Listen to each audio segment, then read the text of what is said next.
하나님께서는 우리의 전생애를 통해 그분이 어떤 분이신지 알려주기 원하시는 분이십니다. 우리의 삶의 크고 작은 모든 일들은 다 하나님이 주관하고 계십니다. 그분의 뜻 안에 있으며 또 그분의 완전한 계획 속에 우리는 존재합니다. 그분의 뜻은 우리가 그분을 아는 것입니다. 우리 삶을 통해서 그분을 알아가는 것, 그것이 하나님이 우리를 향하신 하나님의 뜻입니다. 하나님께서는 우리가 하나님에 대해 모르는 상태에 있는 것을 원하지 않으십니다. 하나님에 대해 오해가 있다면 그 오해에서 벗어나도록 그 오해를 풀어주시고자 하시는 하나님입니다. 그래서 마침내 하나님이 나의 하나님 되심을 알고 그 확신 속에서 살아가기를 하나님은 원하십니다. 우리가 절대로 외롭고 쓸쓸한 인생이 아님을, 또 초라하고 비참한 존재가 아닌 것을 하나님께서는 분명히 알기를 원하십니다. 그래서 하나님의 섭리는 명확합니다. 우리의 삶에 직접 개입하셔서 하나님이 어떠한 분이신지를 알려주시는 것, 그것이 우리에게 향하신 하나님의 뜻입니다. 우리는 삶의 모든 순간을 통해 하나님을 경험하고 그분을 알아가게 됩니다. 우리가 인식하지 못할 뿐이죠. 오늘만 해도 크고 작은 순간들 속에서 하나님은 어떠한 분이신지를 우리에게 계속해서 말씀하고 계셨습니다. 이런 관점에서 성경을 본다면 성경은 결국은 하나님을 만나서 하나님을 알아가는 사람들의 이야기라고 할 수 있을 것입니다. 성경은 하나님을 알아간 사람들의 그 흔적, 그 모음집입니다. 물론 하나님을 알아가는 과정과 모습은 저마다 다 다릅니다. 어떤 이들은 엄청난 믿음을 보여주면서 하나님을 택하며 나아갔던 사람도 있고, 어떤 이들은 하나님께서 직접 그 삶을 막 강권적으로 역사하셔서 하나님을 알아갔던 사람도 있습니다. 어떤 이들은 커다란 충격적인 사건을 통해 알게 되고, 어떤 이들은 갈등하면서 하나님을 알아갑니다. 또 어떤 이들은 점진적으로 삶 전체를 통해 하나님을 계속해서 알아가는 사람도 있습니다. 이번 달의 주제는 하나님의 친밀함입니다. 그러나 그 친밀함에 이르기까지 이렇게 순탄한 과정이 아니라 우여곡절을 거쳤던 한 인물을 우리가 살펴보려고 합니다. 때로는 내적 갈등이 심했고, 때로는 하나님 앞에서 도망쳤고, 때로는 하나님께 책망도 받고, 또 때로는 하나님께 막 대들기까지 하면서 항의도 하면서, 그러나 결국에는 온 세상을 향한 하나님의 마음을 알려주는, 온 세상에 그것을 알려주는 통로로 쓰임받았던 하나님의 사람을 우리가 4주간 살펴보려고 합니다. 바로 요나입니다. 이 요나서는 작은 선지서, 짧은 책임에도 불구하고 쉽지 않은 책입니다. 일일이 열거할 수 없지만 해석적으로 몇 가지 굉장히 어려운 부분들이 요나서 안에는 있습니다. 그럼에도 불구하고 이 요나서는 꽤 명확한 책입니다. 특별히 결론 내 그 메시지가 가장 명확한 책 중에 하나입니다. 그것은 열방을 사랑하시는 하나님의 사랑과 긍휼, 열방을 사랑하시는 하나님의 사랑과 긍휼, 그것을 보여주는 책이 바로 요나서입니다. 이 주제가 구약시대의 이스라엘 백성들에게 반가운 주제였는가? 결코 그렇지 않습니다. 그들은 하나님은 우리 하나님이라고 믿어왔던 사람들입니다. 그 하나님께서 그 이스라엘 백성들의 그 고정관념을 넘어서셔서 옆 나라를 사랑하시는 것이 엄청난 충격이었을 것입니다. 그런데도 특별히 원수 같은 아수르, 그들의 수도였던 니느웨, 이런 백성들까지도 하나님이 아끼시고 회개하기를 바라시는 그런 하나님을 보여주었을 때, 아마도 이 구약시대에 흔치 않은 이 메시지가 요나에게서 선포되었을 때 이스라엘 백성들은 받아들이기 쉽지 않았을 것입니다. 그러나 구약 안에서 분명하게 요나를 통하여 말씀하시는 그 열방을 사랑하시는 하나님, 그 주제가 이 책에 명확하게 드러납니다. 한 달 동안에 우리가 이 짧은 선지서인 요나서, 그 주인공인 요나라는 인물을 통해서 주님께서 우리에게 어떤 하나님을 알려주시는지를 살피기를 원합니다. 하나님께서 우리 안에서 하나님을 바라보는 그 시야와 하나님에 대한 해석, 하나님에 대한 이해를 넓혀주시기를 주의 이름으로 축원합니다.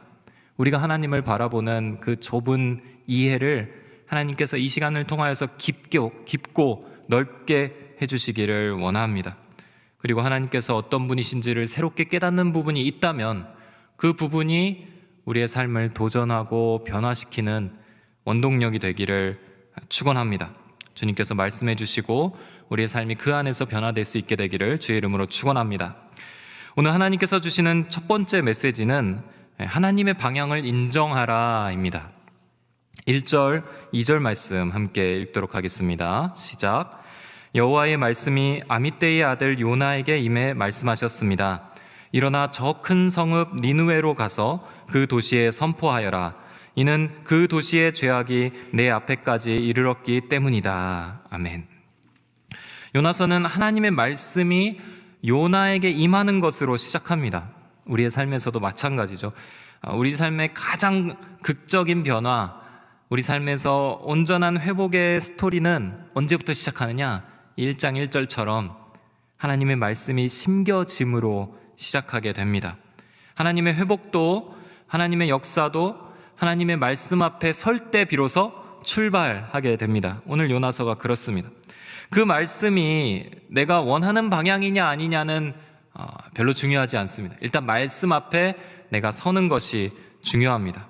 그 가공되지 않은 그 말씀 앞에, 가감 없이 온전한 그 말씀 앞에 내가 서 있는 것이 중요합니다. 요나도 지금 그 말씀을 보게 되고 듣게 되는 것으로 이제 요나의 스토리가 시작이 됩니다. 그런데 그 문제는 뭐였냐? 그 하나님의 말씀이 요나가 너무도 싫어하는, 요나가 결코 하고 싶지 않은 그 말씀이 요나에게 임한 것이었습니다. 저 큰 성읍 니느웨로 가서 그 도시에 선포하여라. 그들의 죄악을 선포하라는 것이죠. 심판이 곧 임박했음을, 이 도시에 심판이, 하나님의 진노가 가득 차서 심판이 올 것임을 선언하라는 것입니다. 그게 왜 싫은가? 그렇게 되면 혹시라도 그 백성들이 그 이야기를 듣고 회개하고 하나님께로 돌아올까 봐. 그 백성들은 망해야 마땅한 민족인데 회개하고 하나님께로 돌아올까 봐 그런 통로가 되고 싶지는 않았던 것입니다. 요나는 싫었습니다. 이 니느웨는 당시 북이스라엘을 멸망시킨 아수르의 수도였습니다. 아수르는 잔혹한 전쟁과 폭압적인 통치로 유명한 민족이었습니다. 이스라엘 민족들을 아주 무참하게 짓밟고 무자비하게 통치했던, 그래서 아마도 그들은 하나님의 백성을 이렇게 폭압적으로 다루는 저 민족을 하나님 벌하여 주십시오 라고 아마 손 모아 기도했을지도 모릅니다. 그런데 그들이 회개할 수 있도록 심판을 선포하라니, 차라리 선포하지 않고 그냥 망하면 좋을 텐데 그러지도 않고 그 기회를 준다는 것 자체, 그 역할을 나한테 하라는 것이 요나는 너무도 싫었던 것입니다. 하나님의 말씀이 우리한테 올 때, 그 말씀 그대로 올 때 우리가 원치 않는 말씀도 있다는 거죠. 요나는 아니나 다를까 도망치게 됩니다. 3절 말씀 같이 함께 읽겠습니다. 시작. 그러나 요나는 여호와로부터 도망쳐 나와 다시스로 향했습니다. 그는 욥바로 내려가서 그곳에서 다시스행 배를 발견했습니다. 그는 뱃삭을 내고 여호와를 피하기 위해 배를 타고 다시스로 향했습니다. 여호와로부터 도망쳐 나와, 성경은 분명하게 기록합니다. 여호와로부터 도망쳐 나와. 말도 안 되는 표현이죠. 하나님을 피한다고 피해질 리가 없잖아요.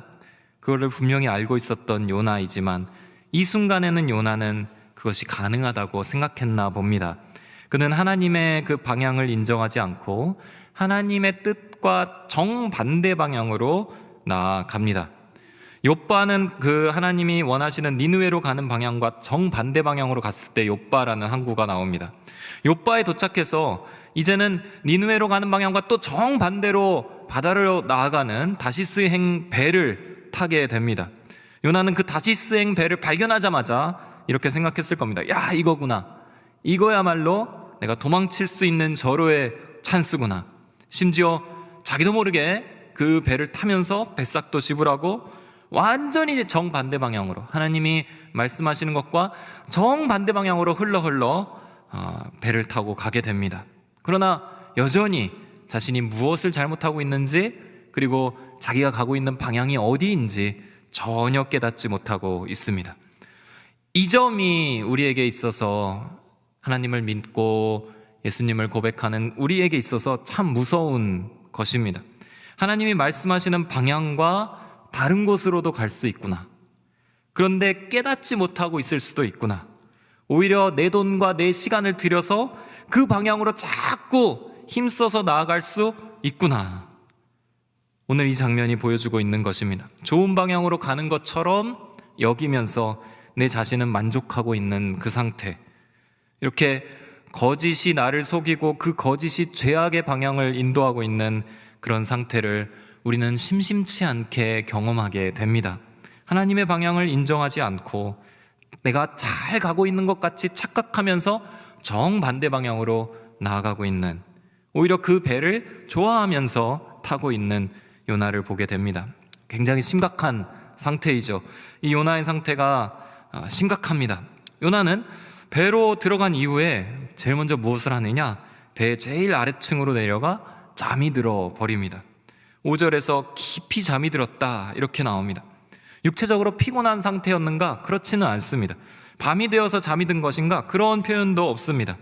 영적으로 잠이 들어 있는 것입니다. 그것도 아주 깊이 누워서 잠이 들었다. 성경이 요나의 지금 영적 상태를 이런 모습으로 표현하고 있는 것입니다. 자신을 속여가면서 하나님이 원하시는 방향과 정반대 방향으로 가고 있는 하나님의 선지자, 지금 요나의 상태인 것입니다. 사랑하는 성도 여러분, 오늘 이 예배와 이 말씀과 우리가 이후에 할 이 기도의 시간에 저희 영혼이 혹시 요나와 같은 상태라면 하나님께서 분명하게 깨워주시기를 주의 이름으로 축원합니다. 우리가 잠들어서 내가 어디로 흘러가고 있는지조차 깨닫지도 못하고 눈앞에 어떤 내가 원하는 것들, 어떤 욕망에 따라서 다시스 행배로 옳다구나 타면서 올라타서 영적으로 표류하고 있는 것이 저희들의 실상이라면 하나님께서 오늘 기도할 때 저희들 영혼을 흔들어 깨워주시기를 주의 이름으로 축원합니다. 왜냐하면 그렇게 하는 것만이 우리가 살 길이기 때문입니다. 하나님의 방향을 알고 인정하는 것이, 하나님이 원하시는 그 길에 들어서는 것이 우리에게 생명이고 평안이기 때문입니다. 죄악과 불순종에 있을 때는 우리는 그 길을 알지 못합니다. 로마서 3장에 죄인의 모습이 이렇게 묘사되는데요, 여러 목록들 중에 이런 표현들이 있습니다. 로마서 3장 16절 17절 말씀 같이 함께 자막을 통해 읽도록 하겠습니다. 시작. 그들의 길에는 파멸과 참담함이 있어 그들은 평강의 길을 알지 못했다. 길 위에 파멸과 참담함이 있는데 어휴 이거 파멸이구나 하고 평강을 쫓아갈 수 있는 그 감각조차 잃어버리는 겁니다. 길 위에는 파멸과 참담함이 있는데 그들은 평강의 길을 알지도 못했다라고 죄인의 길을 설명합니다. 파멸과 참담이 있는 길에서 평강이 어디 있는지도 알지 못하는 상태라면, 만약 우리가 그렇게 잠들어 있는 상태라면 하나님이 하나님의 방향을 선택할 수 있도록 우리를 흔들어 깨워주시기를 축복합니다. 주님의 계획은 우리를 향한 소망과 평안, 평강의 길입니다. 예레미야서 29장 11절 말씀 우리 함께 읽도록 하겠습니다. 시작. 여호와의 말이다. 내가 너희를 위해 갖고 있는 계획들을 내가 알고 있으니 그것은 평안을 위한 계획이지 재앙을 위한 것이 아니며 너희에게 미래와 소망을 주기 위한 것이다. 평안을 위한 계획이지 재앙을 위한 것이 아니며 너희에게 미래와 소망을 주기 위한 것이다. 그것이 너희들을 위해 갖고 있는, 내가 알고 있는 나의 계획이다 라는 말씀입니다. 신학교 때 한 동기 전도사님이 이렇게 고백하는 것을 들었습니다. 어떻게 이 신학교에 오게 되었는지, 어떻게 그 주님의 종의 비전을 갖고 이 자리에 왔는지를 이렇게 돌아가면서 나누는 시간이었습니다. 그런데 하나님께서 부르셔서 이 자리에 왔다 이렇게 대답을 하시는 거예요. 근데 우리가 이미 다 알고 있기는 저분이 이 자리까지 오기까지는 너무도 평탄하지 않은, 너무도 어려운 시간들이 있었다는 것을 저희들이 잘 알고 있었습니다. 이렇게 이 자리까지 오기 위해서 힘든 시간이 있었다는 것을 우리가 잘 알고 있었습니다. 근데 그분의 대답은 이런 대답이었어요. 하나님이 하시는 것은 다 옳으니까, 하나님이 하시는 것은 다 옳으니까, 그분의 계획은 늘 선하니까, 그래서 따라서 왔습니다. 이렇게 고백합니다. 사랑하는 성도 여러분, 여러분들 안에 하나님의 방향을 인정하는 이 고백이 있기를 주의 이름으로 축원합니다. 하나님이 하시는 건 다 옳으니까, 하나님의 방향은 늘 선했으니까 그렇게 인정할 수 있게 되기를 바랍니다. 먼저는 우리가 잘 들어야 될 겁니다. 그분의 말씀이 맞는지, 여러분들이 들은 그 말씀이, 여러분들이 읽고 적용하는 그 부분이 정말 하나님의 뜻이 맞는지 아닌지를 분별하고 깨어서 고민하면서 기도하면서 분별해야 됩니다. 그리고 그분의 말씀이 맞다면, 내가 지금 이렇게 가는 것이 그분의 말씀에 합당한 것이라면 그분이 제시하는 그 길을 주저없이 따라갈 수 있게 되기를 주의 이름으로 축원합니다. 그 안에서 생명과 평강과 미래와 소망이 있음을 기억해내시고 여러분들의 삶의 방향을 그분께 의탁할 수 있게 되기를 주의 이름으로 축원합니다. 오늘 말씀 두 번째로는 하나님을 경외하고 그분께 순종하라입니다. 하나님의 방향을 인정하지 않았던, 그리고 자기의 그 원하는 것에 따라서 도망쳐서 반대 방향의 배를 타고 왔던 요나는 결국 어떻게 되는가? 풍랑을 만납니다. 보통 이런 자연재해나 불이나 이런 것들은 성경에서 특별히 그냥 자연스럽게 설명하는 경우들이 많은데, 이 장면에서는 누가 풍랑을 보내셨는지를 분명하게 성경은 적고 있습니다. 4절 말씀 같이 함께 읽도록 하겠습니다. 시작. 그러자 여호와께서 바다에 폭풍을 보내셨습니다. 거친 폭풍우가 배를 위협해 배는 거의 부서지게 됐습니다. 하나님께서 폭풍을 보내십니다. 하나님이 우리의 삶에 폭풍을 보내실 때가 있는 겁니다. 배는 난리가 납니다.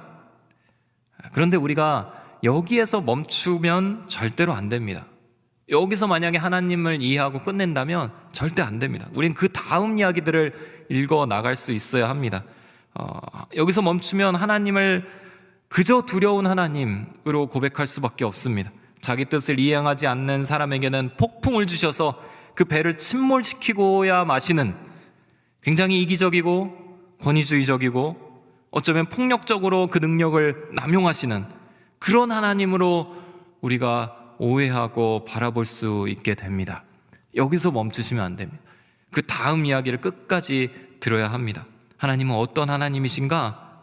우리가 계속 이 질문을 던지면서 요나서 다음을 읽어가듯이 우리의 삶 가운데서도 하나님을 향한 그 질문을 계속해서 던질 수 있어야 합니다. 하나님의 선한 의도가 분명히 있기 때문입니다. 그것은 이 폭풍이 요나의 지금 이 상태, 요나가 어떤 상태인지를 보여주는 하나의 도구로 쓰인다는 것입니다. 배가 이제 거의 부서지게 됐습니다. 배에 타 있던 사람들이 두려워하고 각자의 신들에게 기도하는, 굉장히 아마 그 장면을 우리가 이렇게 영화로 본다면 아주 가관이겠죠. 막 여러 장면들이 나올 겁니다. 그들은 막 배를 가볍게 하고자 짐을 바다에다 던지고, 어떤 이들은 막 자기들의 신을 막 부르짖고, 모든 사람들이 다 사투를 벌이고 있을 때 선장이 밑에 이제 짐 버리러 밑으로 내려갔는데 거기에 요나가 누워서 자고 있는 겁니다. 화가 끝까지 났습니다. 그리고 소리칩니다. 네가 어떻게 잠을 잘 수 있느냐? 네가 어떻게 잠을 잘 수 있느냐? 일어나 내 하나님께 소리쳐 부르짖어라.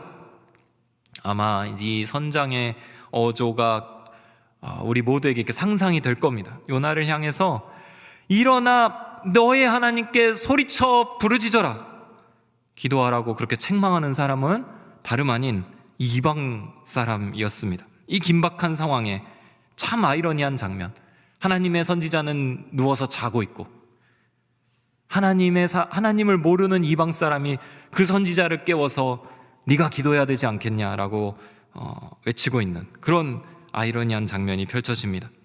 이제 더 나아가서 선원들이 제비를 뽑게 됩니다. 자, 이 재난이 누구의 탓인지 우리 한번 알아보도록 하자. 아마도 선원들은 이 짐을 버리고 배를 어떻게든 자기들이 좀 데리고 가보자 하는 그게 실패했다고 생각한 것 같습니다. 이제는 방법이 없다. 뭔가 다른 방법을 찾아보자.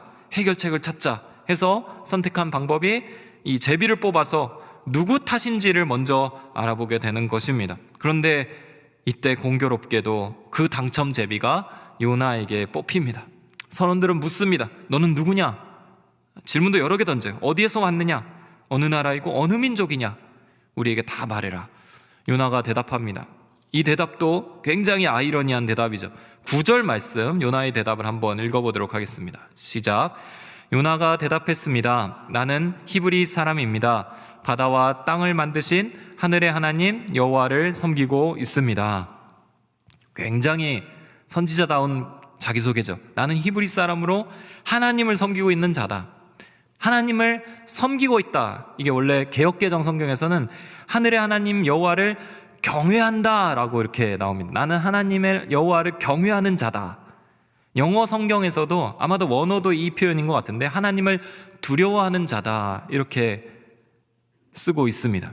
나는 히브리 사람으로서 바다와 땅을 만드신 하늘의 하나님을 두려워하고 있습니다. 하나님을 경외한다고 하는데 지금 정작 경외하고 있는 사람은 누구일까요? 누가 이 상황에서 하나님을 두려워하고 있는 것이며 누가 이 상황에서 그 하나님께 기도하려고 하고 있나요? 하나님을 모르는 이방 사람들이 오히려 하나님을 경외하고 있습니다.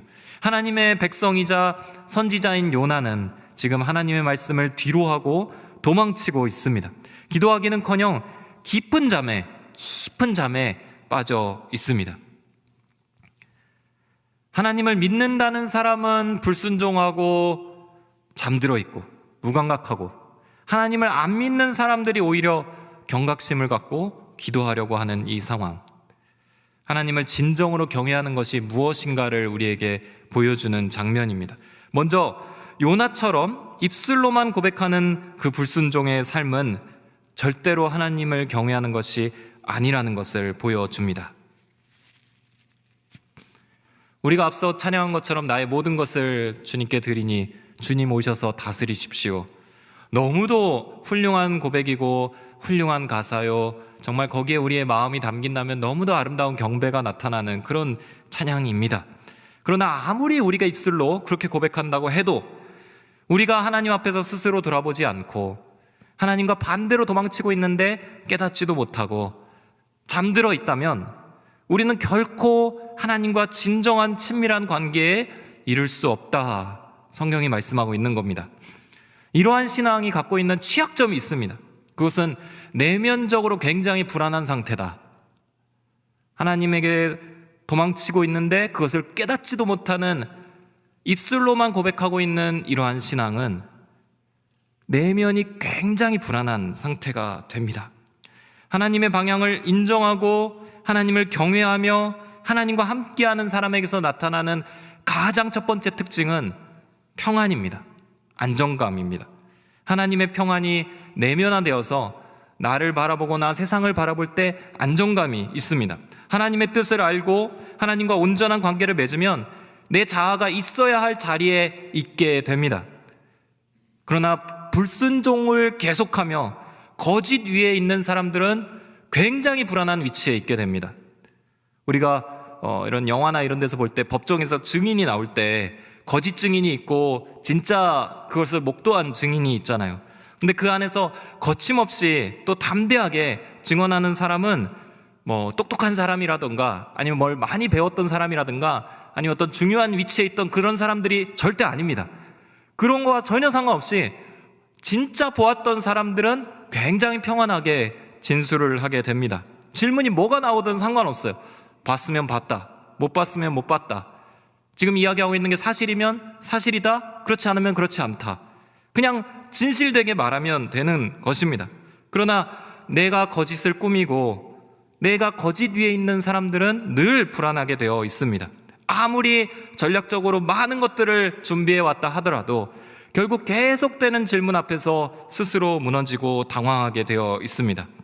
우리가 불순종으로, 불안함으로 우리를 계속 만들어 갈 때 우리의 자아는 계속 흔들리는데, 그럴 때 결과는 어떠한가? 요나의 결과를 보십시오. 12절에 가서는 스스로를 바다에 던지라. 이렇게 말합니다. 나 자신을 던져버려라. 이게 온전히 회개하면서 이게 지금 내 탓이니까, 이들의 죄가 아니고 내 탓이니까 내가 책임지겠습니다, 이런 태도가 절대 아닙니다. 스스로를 놔버리는 겁니다. 여전히 불안정한 상태이고 죄책감과 그 패배의식이 계속 남아서 내 자아조차도 멸망의 자리로 털어버리는, 그게 차라리 편하겠다라고 생각하는 그런 마음이 주장한 결과 나를 던져버려라, 바다로 던져버려라, 자기 목숨을 포기하겠다고까지 하는 위험한 발언을 요나가 하게 됩니다. 하나님의 뜻을 무시하고 계속 스스로를 불안과 염려와 두려움의 파도 속으로 밀고 간 자의 결말입니다. 사랑하는 성도 여러분, 저는 여러분 모두가 하나님과 건강한 관계 속에 있는 그 안정감과 평강을 회복할 수 있게 되기를 주의 이름으로 축원합니다. 불순종과 불안이 반복되는 패턴에서 벗어나서 하나님께 진실된 간구를, 또 순종의 태도를 갖고 나아갈 수 있게 되기를 바랍니다. 그것이 진정한 경외입니다. 입술로만 경외하는 자는 결코 하나님의 열매 평안을 얻지 못합니다. 순종은 평안을 가져다 주지만 불순종은 불안과 파멸을 가져오게 됩니다. 또한 이 장면은 진정한 경외가 그분께 진실되게 나아가는 것이라는 것을 보여줍니다. 진정한 경외는 거룩함을 갖고 나아가는 게 아니라 진실함을 갖고 나아가는 것이 진정한 경외라는 것을 보여줍니다. 요나가 탄 이 다시스행 배가 풍랑을 만나는 장면은 선원들의 그 두려움을 우리가 계속해서 보게 됩니다. 근데 그 이 선원들이 하나님을 향해서 상당히 좋은 태도를 갖고 나아갑니다. 이들은 하나님을 모르는 사람들입니다. 그런데 하나님을 두려워합니다. 특별히 요나의 그 거짓된 평안과는 완전히 대비되어서 하나님을 마음을 다해서 두려워하고 이 상황에 대해 하나님께 진솔하게 나아가는 태도를 보여줍니다. 그들은 하나님의 사람의 위선과 안일함을 질책합니다. 요나에게 네가 왜 이렇게 행동했느냐, 더 나아가 하나님의 사람에게 하나님의 방법을 묻기도 합니다. 바다를 진정시키려면 우리가 너에게 어떻게 해야 되느냐, 방법을 묻죠. 급기야는 어쩔 수 없이 요나를 바다에 던지면서도 그들은 하나님께 진실되게 부르짖습니다. 여호와여, 제발 이 사람 때문에 저희가 죽게 하지 마십시오. 우리가 책임지게 하지 마십시오. 이렇게 하나님께 자기를 드리며 자기를 진솔하게 고백하며 나아가는 것을 볼 수 있습니다. 이 하나님께서는 요나를 위해서가 아니라 이 이방인 뱃사람들을 위해 풍랑을 잠잠하게 해 주십니다. 그러자 그들은 더더욱 놀라면서 하나님을 두려워하게 됩니다. 16절 말씀 우리 함께 읽도록 하겠습니다. 시작. 그들이 희생제물을 드리고 서원했습니다. 하나님을 크게 두려워하고 하나님께 희생제물을 드리고 서원하는 모습, 경건한 유대인들이 하고 있는 모습을 지금 이 이방 사람들이 보여주는 것입니다. 이방인들이 하나님을 알고 하나님을 놀라워하면서 하나님 앞에 엎드립니다. 그 하나님의 행하심을 경험하며 순수한 경외감을 갖고 하나님 앞에 엎드리는 것입니다. 요나서 1장부터 우리가 심상치 않음을 보게 됩니다. 요나서는 앞장에 이 모든 복선들을 다 깔아놓고 하나님은 어떠한 하나님인가를 우리에게 보여줍니다. 누가 하나님을 경외하고 있는가? 선원들이 여호와를 향해서 순수하게 두려워하고 놀라워하는 그 장면이 진짜 하나님을 경외함과 가깝습니다. 하나님은 어떠한 하나님인가? 니느웨를 향해서 회개할 기회를 주시는 하나님이십니다. 하나님의 사람은 어떠해야 되는가? 요나처럼 하나님을 모르고 무뎌져 있지 말고 하나님의 마음을 알고 그 뜻을 따라가는 사람이다. 이런 메시지들을 다 1장에다 담아내면서 요나서 이야기를 시작합니다. 사랑하는 성도 여러분, 오늘 우리가 하나님을 바라보는 태도를 점검할 수 있게 되기를 주의 이름으로 축원합니다. 여러분들은 어느 쪽이십니까? 선원들처럼 하나님을 바라보는 그 놀라움과 경외감이 살아있는 사람들입니까? 아니면 요나처럼 하나님에 대한 익숙한데 하나님의 뜻을 알면서도 거짓에 속아 잠들어 있는 그런 사람입니까? 하나님께서 우리에게 하나님을 경외하는 길을 보여주시고 따라갈 수 있는 용기를 주시기를 주의 이름으로 축원합니다. 하나님은 그 부분에 있어서 굉장히 관심이 많으십니다. 우리가 하나님을 진실되게 부르며 하나님을 온전히 경외하는 자리로 나아갈 수 있게 되기를 주의 이름으로 축원합니다. 오늘 말씀 마지막으로 하나님은 포기하지 않으신다는 것을 우리에게 보여줍니다. 요나같이 불순종에 있는 사람이 이제 우리가 보게 됐는데, 그러면 하나님께서는 어떻게 하시는가? 이거를 우리가 또 보아야 합니다. 이 부분이 또 하나의 하나님을 보여주는 핵심이 되기 때문입니다. 그 풍랑 속에서 선원들을 건지시는 그 장면에서도 우리가 하나님을 볼 수 있게 되는데, 이 빠져버린 요나, 이 요나를 어떻게 대하시는가 우리가 보게 되기를 원합니다. 결론적으로는 불순종했다고 폭풍을 보내셔서 복수하는 이기적인 하나님이 아니라, 불순종했다고 폭풍을 보내셔서 복수하는 이기적인 하나님이 아니라, 하나님은 하나님의 사랑을 알 때까지 끝까지 포기하지 않고 알려주시는 사랑의 하나님이다라는 것입니다. 17절 말씀 우리가 함께 읽도록 하겠습니다. 시작. 여호와께서는 큰 물고기를 준비하셔서 요나를 삼키게 하셨습니다. 요나는 그 물고기 뱃속에서 3일 밤낮을 보냈습니다.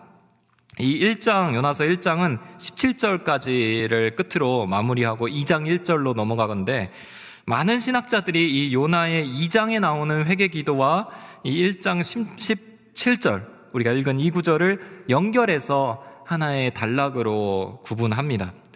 그러나 저는 오늘 1장 17절까지 우리가 함께 보기를 원합니다. 그것은 1장 16절까지 우리가 볼 때 진짜 구제불능이구나, 이 요나는 답이 없구나, 결국은 심판을 받았구나 싶었던 그 요나에 대한 하나님의 대답이 17절이기 때문입니다. 17절은 마치 하나님이 그것을 알고 계셨다는 듯이, 요나가 물에 빠지는 것을 기다렸다는 듯이 요나에게 물고기를 준비하셔서 요나가 살 수 있는 길을 허락하십니다. 하나님께서는 요나가 빠져 죽는 것을 원하지 않으신 겁니다. 요나처럼 불순종하고 요나처럼 답답한 사람이 없습니다. 이스라엘 민족으로서 하나님이 열방을 용서하신다는 그 사실이 너무도 싫었던, 하나님의 마음을 품으려고 하지도 않고 하나님 앞에서 오히려 대들면서 반대로 도망치고 있는 그런 선지자를 하나님이 안아주고 계시는 것입니다. 우리 어린 아이들에게 이 요나서 이야기를 해주면 아이들이 그렇게 재밌게 들을 수 없습니다. 엄청 재밌게 들어요. 다른 성경 이야기들보다 요나서 이야기하면 너무나 재밌게 듣습니다. 제가 왜 그럴까를 생각해 봤어요. 왜 이걸 이렇게 재밌어 할까? 근데 아이들 눈에 이 요나가 자기들 같아 보이는 거예요. 이 요나가 그렇게 뺀질대고 도망치고 장난치고 또 하나님 앞에서 막 도망가고, 그런 모습이 그냥 자기들의 모습처럼 느껴지는 겁니다. 말대꾸하고 막 장난치고 막 도망치는 그런 모습을 아이들이 보고 있는 거죠. 그런 어린아이 같은 요나를 하나님께서는 끝까지 데리고 가십니다. 요나서 4장까지 하나님과 요나의 동행은 이어집니다. 요나만 그냥 막 바락바락 막 하면서 도망치고 막 때로는 막 좌충우돌하면서, 근데 하나님은 계속 요나를 품고 나아가십니다. 2장에서는 이후에 보겠지만 요나에게 깊은 회개를 허락하시고, 3장에서 다시 요나를 니느웨로 이번엔 정말 보내시고, 요나가 회개의 선포를 하는 통로로 하나님 사용하시고, 그리고 멀찌감치 지켜보는 그 요나 옆에서 요나와 대화하시는 하나님을 우리는 발견하게 됩니다. 하나님이 어떠한 마음으로 이 요나와 함께 하시는지, 그리고 어떠한 마음으로 이 세상을 바라보고 계시는지 요나를 통하여 계속해서 알려주십니다. 요나를 읽다 보면 요나가 아니라 요나를 붙잡고 있는 하나님이 보입니다.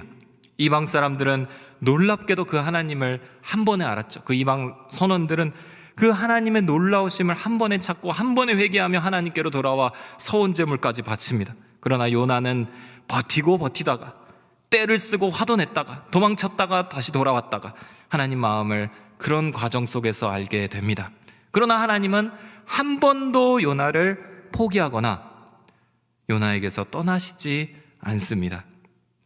27절 큰 물고기를 하나님께서 준비하셔서 요나를 삼키게 하시는 이 장면은 하나님의 끈질긴 마음과 하나님의 크신 계획이 얼마나 한 영혼을 향하여 나타나고 있는가를 보여주는 장면입니다. 하나님은 죄인도 기다리십니다.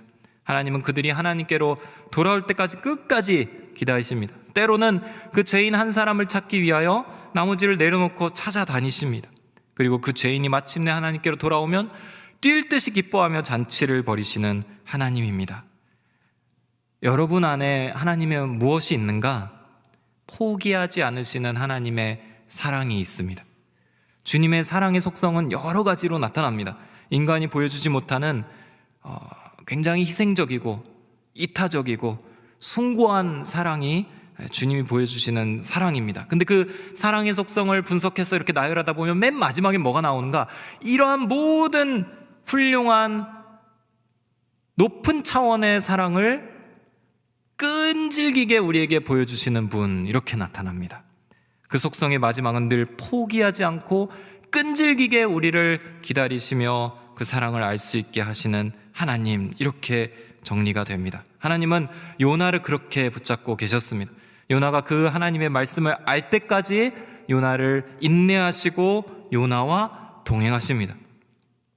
C.S. 루이스가 이런 표현을 했습니다. 자신이 젊었을 때는 무신론자였거든요. 아주 하나님을 알지 못하고 또 기독교를 비판했던 진영에 있던 사람이었습니다. 철저한 무신론자였는데 그가 결국은 하나님의 은혜를 알고 하나님을 깨닫게 되었을 때 그는 자신의 표현을 이렇게 하나님을 묘사합니다. 천국의 사냥개처럼 하나님이 나를 쫓아오셨다. 하나님을 비판하고 하나님을 믿는 믿음을 과소평가하고 하나님을 알지 못하는 무신론자였을 때도 하나님은 그를 쫓아오셨다. 그를 향해 달려오는 사냥개처럼 그를 쫓아오셔서 그를 놓지 않으시고 붙잡고는 놓아주시지 않으셨다. 그것이 하나님의 사랑이다. 여러분들, 우리 안에 있는 하나님의 사랑의 아주 중요한 속성입니다. 포기하지 않으시는 끈질긴 오래 참으심입니다. 이제 요나를 통해 하나님께서는 그분의 사랑을 우리에게 계속해서 이제 보여주실 것입니다. 결론적으로 요나는 하나님을 오해하고 불순종하고 도망쳤습니다. 그러나 하나님께서는 그런 요나를 포기하지 않으십니다. 그리고 하나님은 요나의 바다에 폭풍을 보내시죠. 요나를 물고기 뱃속으로 보내십니다. 그리고 깨닫고 하나님 앞에 나아갈 수 있는 기회를 주십니다. 하나님이 어떠한 분이신지 본인이 경험하면서 또 우리에게 보여주는 통로로 요나의 삶을 이끌고 가시는데 끝까지 포기하지 않으십니다. 그것이 어떠한 대가를 치른다 해도 하나님은 포기하지 않으십니다. 왜냐하면 여러분에게 그 생명의 길을 알려주고 싶어 하시는 분이시기 때문입니다. 우리가 그 생명의 길에서 벗어나 멸망의 길로 가는 것을 하나님은 절대로 원하지 않으시기 때문입니다. 그래서 여러분들 끝까지 붙잡고 여러분들이 하나님을 알 때까지 가르쳐 주실 것입니다. 우리가 거부한다고 해도 별 소용 없을 겁니다. 하나님께서는 우리가 하나님을 모르는 상태에서 하나님을 대적했던 그 대가를 이미 다 지불하셨습니다.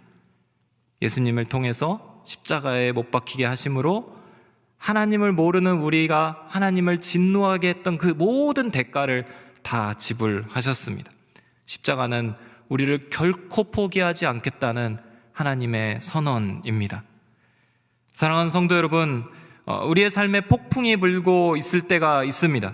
그 폭풍을 갖고 주님 앞에 나아가시기를 주님의 이름으로 축원합니다. 주님께서는 때로는 우리의 삶에 폭풍을 일으키셔서 주님과 여러분이 대면할 수 있는 장을 만드시는 분이십니다.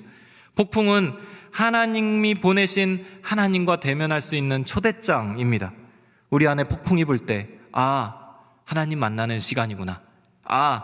제대로 하나님을 바라볼 수 있게 되는 시간이구나. 이렇게 이해하시면 됩니다. 하나님이 어떠한 분이신지 우리의 삶에 경험하게 하시고 또 진실하게 하나님께 나아갈 수 있는 길을 열어주셔서 우리의 삶에 어그러졌던 부분들이, 하나님을 대적했던 부분들이 하나씩 회복되는 그 기회를 허락하시는 하나님입니다. 오늘 우리가 바라보고 있는 하나님은 어떠한 하나님이십니까? 하나님 뜻에 맞지 않는다고 해서 폭풍을 보내시는 하나님, 거기에서 멈춰져 계십니까? 아니면 그 이상으로 우리를 사랑하시고 인내하시는 하나님의 손길이 여러분들의 기도 속에 고백되고 있습니까? 그 하나님 앞에 한 걸음 한 걸음 나아가 하나님의 그 선하심을 다시 한번 여러분들의 삶에서 맛보시는 그런 저와 여러분들이 되시기를 주의 이름으로 축원합니다.